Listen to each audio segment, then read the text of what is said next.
அத்தியாவசிய பொருட்கள் வாங்குவதில் பொதுமக்களுக்கு சிரமம் ஏற்படுவதாக தமிழக வாழ்மை கட்சி தலைவர் திரு வேல்முருகன் அவர்கள் அறிக்கை ஒன்றை வெளியிட்டுள்ளார்.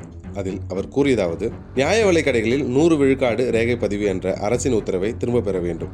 நியாய விலைக் கடைகளில் மின்னணு எடை தராசும், நியாய விலைக் கடை அங்காடி POS இயந்திரம் புதியதாக இணைக்கப்பட்டுள்ள ப்ளூடூத் வாயிலாக அத்தியாவசிய பொருட்களை பொதுமக்களுக்கு வழங்க வேண்டி புதிய உத்தரவை தமிழ்நாடு அரசு பிறப்பித்துள்ளது. இதனால் ஒரு குடும்ப அட்டைக்கு அத்தியாவசிய பொருட்கள் வழங்குவதற்கு குறைந்தபட்சம் அரை மணி நேரம் முதல் 1 மணி நேரம் ஆகிறது. இந்த உத்தரவினால் பொதுமக்களுக்கும் பணியாளர்களுக்கும் மிகுந்த சிரமம் ஏற்படுகிறது. அது மட்டுமின்றி ஆதார் சரிபார்ப்பு, விரல் ரேகை பதிவு, ஏற்கனவே 40 விழுக்காடு ரேகை பதிவு செய்து அத்தியாவசிய பொருட்கள் வழங்கி பொதுமக்களுக்கு எந்தவித சிரமமும் இல்லாமல் வழங்கப்பட்டு வந்தது. ஆனால் அரசின் புதிய உத்தரவால் தற்போது 100 விழுக்காடு ரேகை பதிவு செய்தால் மட்டுமே பொருட்கள் வழங்க வேண்டிய நிலை உள்ளது. தமிழ்நாடு அரசின் இந்த உத்தரவினால் வயதானவர்கள், பெற்றோர் இல்லாத குழந்தைகள் அத்தியாவசிய பொருட்கள் வழங்குவதில் பெரும் சிக்கல் நிலவுகிறது.